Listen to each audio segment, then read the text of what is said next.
السلام عليكم ورحمة الله وبركاته. ازيكم يا حبايب قلبي؟ يا رب تكونوا بألف خير. جايلكم النهاردة في طريقة جديدة من الطرق اللي انا بنزلها لكم الجميلة، طريقة البطاطس باللحمة المفرومة.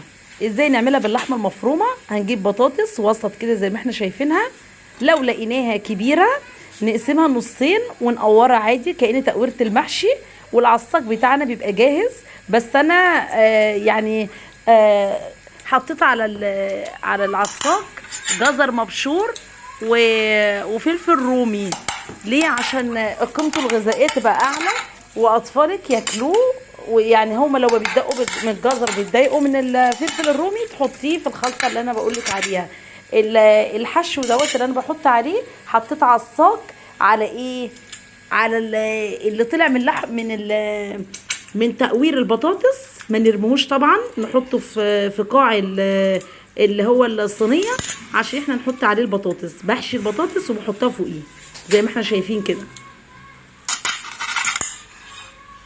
اهو. خلصت الصينيه كلها بسم الله ما شاء الله، وفاض كمان معايا عصاك. جبت بطاطس اهو، شايفين فاض قد ايه؟ اللهم بارك. كل ده من ربع كيلو لحمه مفرومه. كتر البصل حلو وكتر الطماطم والخضار بتاعك، صدقيني يعني بدل ما تبقى ربع كيلو لحمه مفرومه تبقى نص كيلو.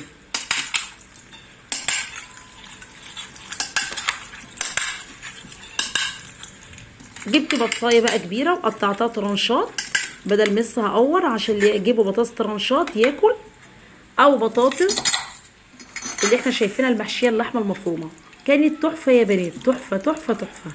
بصوا اللهم بارك، كانت جميله جدا.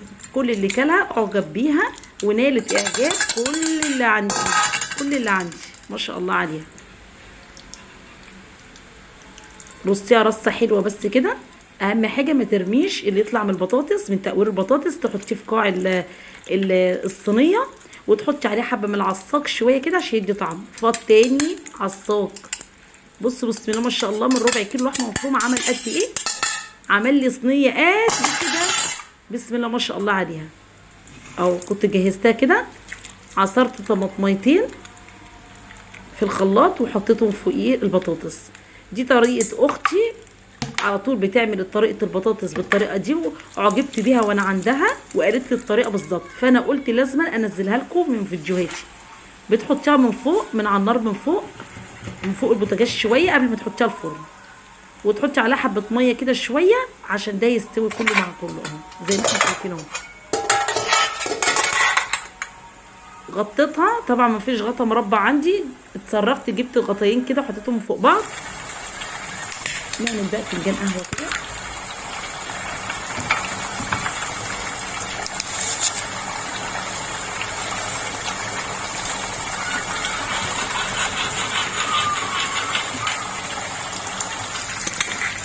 اهو كانت البطاطس داخله على السوا.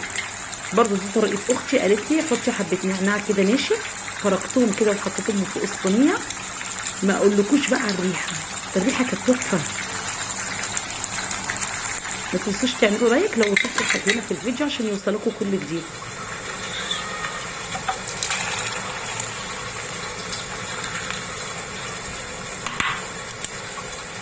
نشرب بقى القهوه الفرنساوي بتاعتي. رجعنا لكم تاني للاكل بتاعنا. خلاص داخله على السوا البطاطس. ارش عليها جبنه الموتزاريلا. كان فايت عندي حبه جبنه موتزاريلا الحمر، طلعتهم ورشيتهم من فوق. ما ترميش اي حاجه، كل حاجه بنعوزها. ندخلها بقى الفرن. بصوا الريحه كانت قلبه المكان كله. ما تنسوش التوابل بتاعتك الحلوه وتحطيها في العصاك اللحمه المفرومه.